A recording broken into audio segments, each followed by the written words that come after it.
Hiya folks, it's Kikoskia here, and welcome back to Let's Play Betrayal at Krondor. And when last we left off, we're back in the Northlands, and we had to pay 2,000 sovereigns so that we could get here. The plus side to that was that we have managed to recruit some goblin archers to fight alongside the forces of Northwarden, which will help us against those moredhel attackers. This catapult that we found is going to be very important, mainly because the game has made such a big fuss of it, even though it has octagonal wheels. I doubt it's going to be rolling anywhere anytime soon with those. We need to find something to fix it, and I imagine we're going to find that further this way to the west. And I see some buildings and tents, but I don't see any moredhel guarding those buildings, which is unusual. It's not like when we went to that settlement and we had to speak to the commander there and it was swarming with people. Maybe they're all waiting to ambush us. Either way, let's look around. An old moredhel answered their call. Despite the unusual group he found before him, he allowed them into his tent. He spoke to them in the kingdom tongue. "Were things you wear taken by combat, or do they represent true loyalties?" Locklear spoke quickly. "We are from the kingdom, but we bow down before only two powers, gold and silver." The moredhel was either satisfied with this answer, or was too tired to care. He motioned for them to sit down. After a short conversation, they found out that he had come to Raglan to die. Too old to travel with the rest of his clan and not willing to stay alone in Raglan, he had resolved to wander off into the forest and let his life slip away like the wind in the trees. Though he hated the moredhel race, the conversation made Patras sort of sad. He was glad when they left. "Aw, that is sad." The moredhel clans are largely migratory. There are a few small towns like this one with houses, but the tent before us is a more customary dwelling, Locklear whispered. He called to the occupant of a tent but received no reply. "The owner appears to be away. Perhaps we should look inside," he said. "We shall." Locklear looked around carefully, then pulled back the flap of the tent and slipped inside. Patras stayed outside as a lookout. There was a bedroll on the floor and some rations in a small chest. Something on the wall of the tent caught his eye, and he went to have a look at it. What had looked like a message of some kind turned out to be nothing but a small blemish. He took a step back, putting his foot in the middle of the bedroll and onto something hard. Pulling the bedroll aside, he discovered a moredhel lamprey hidden underneath. James scowled. "As much as I'd like to keep what we've found, we can barely manage with what we already have," he said. "Check your rucksacks. See if you can't make enough room so we can keep our new acquisitions with us." No, that's not something I'm really going to want to keep. It's kind of rubbish." Though they were speaking in moredhel, the loud voices inside the tent seemed to indicate it was home to a small family. "Moredhel discipline is very strict," said Locklear, listening to the harsh yelling going on inside. "Perhaps we should come back at a better time." "Fair enough." And finally, this one. They approached the small tent. Pulling the flap back, James took a moment to survey the interior. "This tent hasn't been lived in for some time," he said. "Right. Can we sell stuff?" "Oh, we can! Cloth yard shot."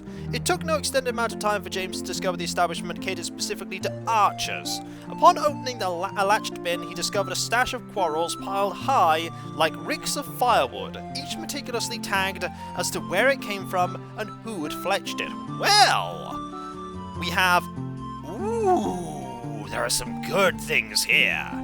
And there's also a Calem's dialect. There's also some restoratives here. Expensive restoratives, but restoratives. Right.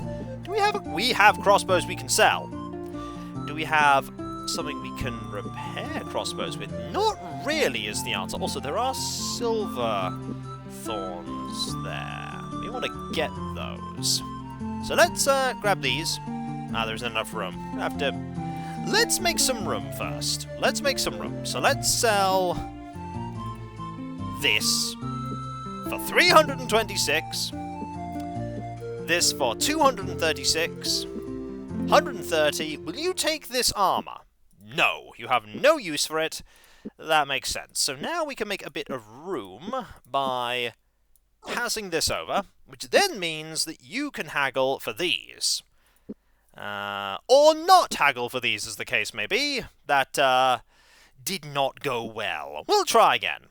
I know that you're intent on... Well, fine, I'll take a tiny discount. I was hoping to get a little bit more. We have tons of money, it's not going to be a problem. So, take those.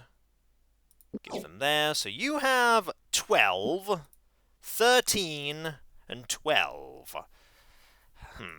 I don't think I need any... There are other places where we can buy restoratives, so I'm not going to buy any more restoratives here. But I want to look at the Bessie Mauler. The crossbow type had become legendary since the end of the Rift War. Replicated from a model discovered in the Northlands, the draw was impossible to set barehanded and required a lever called a goat's foot be used to span its deadly draw. Fortunately, the crossbow had the device attached. Oh, you want to bet I'm going to be buying one of these for you. You want to bet I'm going to be buying that for you. Haggle? No! They just go, we are not letting you haggle for this. Nope. Again, no haggle allowed. Come on, game. Let me haggle for this. Game is just not letting me haggle. I have 100 haggle, game. I have 100 haggle and the game is not letting me. Oh, game is just not letting me at all. One more go. Nope, fine. I will just buy it at the price it's at, then. You'd really think that they... Oh! Nope, we got a discount. Excellent. Perfect. Take that. And sell this. What's the difference? So this is... 75? Wow. Okay. 75. That is ridiculous. We are definitely going to be buying another one of those. Oh, we're definitely buying another one of those. That is absurd. Yep, buy another. Hand that over. We'll have a pair of them. I mean, I'm not exactly using them, but sure. Heavy bowstring here. Buy a few of these too. Well, we will when we can haggle it down. Am I actually ever going to fire this bow? I mean, I might. There we go. Excellent. And we'll put this on here. And that's at 100%. 100%. Okay, anything else I want to do here? Arrows. You have 23. You have 10. We need a few more arrows for you. There are elven quarrels and poisoned elven quarrels. Well, out of those, we should probably give you some poisoned elven quarrels. Let's give you some poisoned ones. If, that is, I can haggle for them. And again, am I ever going to use them? Don't know, but gonna get them. You can have those. Now, in comparison, these are 15 and 10. And these are 25 and minus 10. I'm going to sell these, and I'm going to get some more poisoned poison quarrels. I don't know why I tried to haggle again. I'd already haggled you down. That was me being foolish. But we got a better deal. There we go. Herbal packs. How are we doing for those? Could get a few of these. Yeah, we'll get a few of these. Flaming quarrels. More expensive, but I think poison might be a little bit better for us. And this is when people go, no, flaming was a lot better. And I'm like, well, it'll be fine. Also, sell this one. Don't need that. And we are, I think, good for now. Oh, can I sell this? Of course not. Of course I can't. Party's abilities have improved. Oh, is that haggling? Defense and accuracy melee? And haggling? Huh. Unusual. Right, let's have a look at these buildings. Knock clear, knock loudly on the door. Expecting a moredhel, they were a bit surprised to see a large bull of a man come to the door. He eyed them suspiciously, then spoke. Mother of Bishop, look at this. Kingdom dogs looking for a bone. He sneered at Patras, then said with a snarl, You'd best go back to where you belong. There ain't no work here for the likes of you. Now get! Rather than provoking a fight that could attract the whole town, Locklear agreed they should leave. Fair enough, what do we have here? James approached the Moredhel Tavern. So you really think we can just walk right in without attracting unwanted attention? Asked Patras. It's a trick I learned many years ago. Everyone will gravitate towards the simplest solution to any dilemma, he whispered, reaching for the door. Patras wasn't convinced. This is highly irregular. Look at it this way, James continued. We either have a legitimate reason to be here, or we're completely insane and are walking right into the middle of enemy territory. That doesn't make a lick of sense, so everyone inside will assume the first is true. Now try to act like you belong here. Conversation with the room halted briefly as James pushed his way inside the room, returning a nod from a rough-looking pair of mercenaries who otherwise seemed engaged in a dispute over a lost bet. Well, we're in Raglam's Hobble. Let's talk. James approached a moredhel. He eyed them suspiciously, then shrugged. Though he spoke to them in the kingdom tongue, his speech was broken and somewhat slurred. You've been hired by Narab's brother? What's his name again? Nargo? Asked the moredhel. James nodded his head. Yes, we are mercenaries from Queg. Just arrived. What news have you of the thrust south? The moredhel lowered his head, then whispered. They say Captain Krondor has got final orders for the move against Northwarden. Beyond that, I ain't got the faintest what's going on. Resigning himself to the fact that the moredhel had nothing more of value to tell them, James remained for a short while to listen, not wanting to attract undue attention to themselves. At last, he excused himself from the table. So time is of the essence. The moredhel approached them. Apparently satisfied with their story about being mercenaries from Queg, the moredhel told them he was a trader who made frequent trips to several of the towns located in the border between the kingdom and the Northlands, explaining his command of their language. What can you tell of the push south? Asked James. Word has it that Captain Krondor received his final orders for the move against Northwarden. Futile. With our numbers, we have no hope of surviving the march to it and then breaching the walls. The Kingdom Baron will crush us utterly unless the engineer has come up with something. Trying not to be too interested, James prodded the moredhel further. Sir Garrison? Ooh, did I say a word wrong? Think I did. The moredhel stared at them strangely. I had heard he was killed in a Quegian battle near Palanque. I wouldn't know, James recovered casually. I've not been on foot for 8 years or more. I've been working in a press gang. The moredhel replied. Well, it's all a moot point at the moment anyway.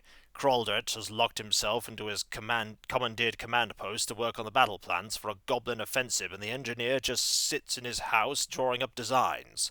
Hopefully the kingdom won't elect to retaliate after this madness is over with. They thanked him for the information he was able to provide and casually strolled back to a spot near the tavern door. And finally, barding. James played. His fingers slid easily over the lute's fingerboard as he moved between chords of this kingdom mine, the notes filling him up, as well as guiding him forward. Quietly, he began to sing the refrain. This kingdom mine, with my blood I've paid to guard against all who oppose her. Definitely not spies trying to destroy everything. James! Hey, it's in a song, no one's gonna listen. That was beautiful. 81 sovereigns. Also, we can buy days of rations here. We don't need days of rations, we just need to leave. So we've done that. Ooh, and the party's barding ability got up 1% for Patras and no percentile points for Locklear. Really should have had his skill unticked. Ah well, no one's lived here in some time. Alright, what about here? A strange old elf answered the door. He glared at Patras suspiciously with upraised eyebrows. Yes? Did Aaron send you to sing for me? Yes. Well, come in then, he said, ushering them all inside. I'm very busy, but I work much better with music playing. Helps me think. What manner of work do you do? Asked Patras. The moredhel scowled. You here to sing or ask questions? There's a lute over in the corner. Use it. As Patras picked up the lute and began to play, he was amazed by the huge assortment of gears, pulleys, springs, and other equipment that was scattered around the house. The moredhel was obviously some sort of engineer. What is all this stuff? Whispered Locklear. I cannot be sure, but I recall stories of a moredhel weapon maker whose ideas and plans were sometimes too inspired, even for Delicon. He was known to be a bit of a musician, though not a good one, and he used to demand musicians play for him while he worked, only they couldn't play better than he or stop that racket! This isn't music you play! I could make better music dropping that instrument down a flight of stairs! Get out of my house! Not wanting to upset him any further, they agreed to leave. As they stepped out the door, Patras whispered, "I tried not to play my best, but playing poorly can sometimes be as difficult as playing well." That's true. Intentionally going out of your way to play badly, more difficult than you think. Noglia hesitated before the door. "Krondor," he snarled, rubbing his finger across 3 red marks above the doorframe. "What does that mean?" asked Patras. "Captain Krondor. He's a moredhel leader who has a reputation for setting up residents in empty dwellings." "What are the 3 red marks over the door?" "Those are equal in number to the original inhabitants he murdered to ensure the emptiness of the structure. The rumours of his savagery have spread as far south as Krondor. Fearing an exchange would draw unwanted attention from other moredhel nearby, and realising the futility of a confrontation, they left. Quite sensible. We don't want to have a fight here. What we do want to do is find that bit of the catapult, which is not in town. It's probably somewhere near here. We're getting pretty close, I think, to the river. Where, yeah, if we get to the river there, we'd be fully in the Northlands. We're not going to be going fully into the Northlands, though. The game won't let us do that. Or maybe the game will let us do that. I don't know. What I do know is I'm going to save. Did I spend loads of money on things that I'm not going to use, like those crossbows? Yeah, I did. But we'll be alright. Okay, do I see... I see someone. We're set then. Let's just hope our advance is undetected or our advantage will be lost. Patras stumbled. Darn it. Okay, we have a giant, a wizard, specifically a witch hag, and 2 warriors. Well, you move to here, and you get all the way over here to... Oh, you're going to go over there. You're going to... Was that... I think that was a Patras. That was definitely a Patras. Right. So you're going to block. Take out the witch hag. Oh, do not take out the witch hag, apparently. Okay, you've got the witch hag. Take out the moredhel. Oh, witch hag's running. We're not going to have the witch hag run. No! Have at thee! And taken out. Marvellous. Okay, you move to here. Marvellous. Rock! Straight to James's head. Ow! I need that to think. That's mean. Come here, you. Overhead swing! Ooh, nice hit. Ooh, and guess what? Patras has been poisoned. This shouldn't surprise anyone. Because it never does. Ah, poison. Overhead swing! Oh, straight for Patras. Well, we're not going to let that stand. Or you. Because you're dead. Right. Patras was on fire. Yep. Patras be poisoned. But we can deal with that using a bulb of anti-venom. Now everything's fine. Now, what were you all carrying? You have one of these stones, which will be useful in a combat in the future. You're carrying... Ooh. Blessed one. That is wonderful. That is exactly what we want to see. We want to see things like that. I need you to take that so that we can repair this. Just checking to see who had the armor craft. It's definitely you. Oh, that's wonderful. Okay, we need to put that there so I can have... You have that. Swap these round. And there we go. Take... Ooh, who's going to take that? You can take that, I suppose, right now. And we do have room for a sword, though not much room for a sword. And there is another body here that has... armor. This armor's not going to be worth that much, not compared to the swords and everything else, so we're going to drop this on the ground. And we're going to go here and take this blade, which also gives us a little bit more room. Actually, you hold on to that so that I can split these again. So you can have some of this. We really need you to have some of this. Don't want you to be bereft of restoratives. Right, the giant is somewhere in this mess. Probably doesn't have anything, though. But actually, very unlikely to have anything. Oh no, 50 sovereigns. 50 sovereigns is a thing. Now, let's explore a little more. There's... Ooh! Boxes! Alright. This is good. It's also not good, because boxes mean trouble. Alright, let's see what's in here. There is... a crossbow. I mean, we can sell that, but it's worth practically nothing. Armor. Not very good. Ooh, locked. Right, if it's locked, then it could be trapped. And it is. And we will deactivate it. Okay, that. I'm not really bothered about any of this. None of that's very good at all. Okay, what about this one? Okay, so we've opened 1, 2, 3... There are 3 chests here. What we haven't found is a gear, or anything that would fit onto a catapult. Definitely only 3 chests. 1, 2... There's a 4th chest I haven't opened. There's a 4th chest. I just haven't... Is it that one? This one is locked. Aha! Here we go! In ways, the part resembled the gears used in crossbows, but where he associated the moving parts of handheld weapons with precision, the catapult's axle gear was a monstrosity, its tempered iron spokes radiating out from a flat circular plate thicker than 10 swords stacked on top, one atop another. That is what I want. We'll take that, and you know what? We'll take the emerald too, because, that's money right there. What's this? That's Bless Type 3 armor. That'd be good if we didn't have Dragon Plate. And so, when we come back, folks, we have the thing that we want.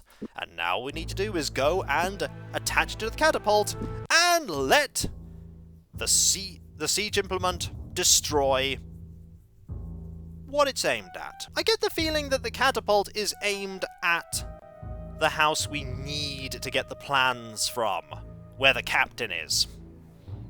Just call it a hunch. A little bit of moredhel sabotage that's working in our favour. And so, when we come back, folks, we're gonna go and activate that catapult and hope that my hunch is right. Then, hopefully we'll be done with defending Northwarden, because they won't have a leader, they won't have the plans, we'll have got rid of the goblin archers, we'll have poisoned the rations, the bard's back. I mean, what else is there to do? What else is there to do? I'm sure there's something, but we don't know what it is yet. And so, I'll catch you next time, folks, and I'll see you then. Later.